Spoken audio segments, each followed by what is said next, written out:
జగన్ గెలిచినా చంద్రబాబు గెలిచినా మన ఇళ్ళకి కొత్తగా ఒరిగేది ఏం లేదు. మన పని మనం చేసుకుంటాం.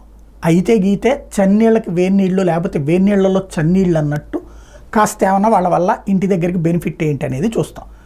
మిగతాది మనం చదువుకోకపోతే చంద్రబాబు నాయుడు తీసుకెళ్ళి ఏమి స్టాన్ఫర్డ్లో చేర్పించడం, లేకపోతే కనుక మైక్రోసాఫ్ట్లో చేర్పించడం.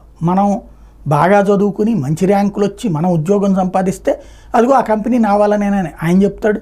అట్లాగే మనం చదువుకునేటటువంటి సందర్భంలో స్కూల్లో ఫీజులు నేను కట్టాను, లేకపోతే కాలేజీలో ఫీజులు నేను కట్టాను, మా నాన్నతో పాటు నేను కట్టానని జగన్మోహన్ రెడ్డి చెప్పుకుంటాడు.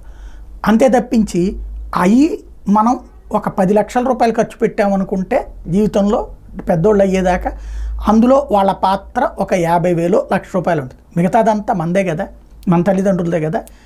అట్లాంటి తల్లిదండ్రులని మీదనే చివరికి మనకి నచ్చిన నాయకుడికి ఓటేయలేదని ప్రాణాలు తీసే లేకపోతే దాడులు చేసే దుర్మార్గమైనటువంటి దశకి యువతరం ఎందుకు తయారైందో అర్థం కావట్లేదు. సైకో అని చెప్పి జగన్ అన్నారు, కానీ ఇప్పుడు ఆ సైకోలు మన మధ్యలో తయారవుతున్నారనడానికి సాక్ష్యం 2 ఉదంతాలు.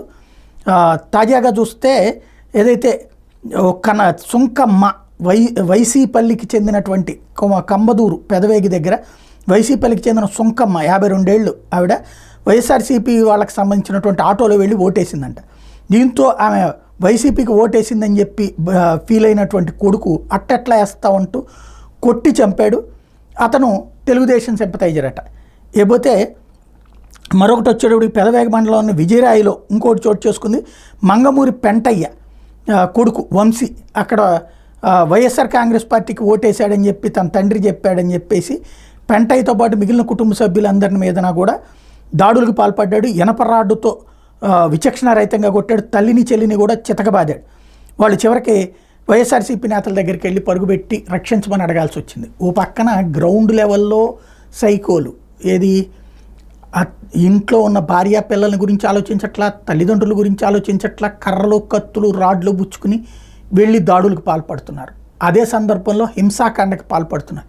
ఈ సైకో ఎదవల్ని తయారు చేసిన వాళ్ళని రాజకీయ నాయకులైనటువంటి సైకోలు, ఈ రాజకీయ నాయకుల సైకో రాజకీయ నాయకులు చేతుల్లోకి రాష్ట్రాన్ని తీసుకెళ్లకుండా ఆపడం అంటే ప్రజలు తిరగబడాలా? ఇట్లాంటి కర్రో కత్తో చేతిలో పట్టుకుని వచ్చినోడిని చెప్పుచ్చు కొడితే కానీ పరిస్థితి కంట్రోల్ కాదు.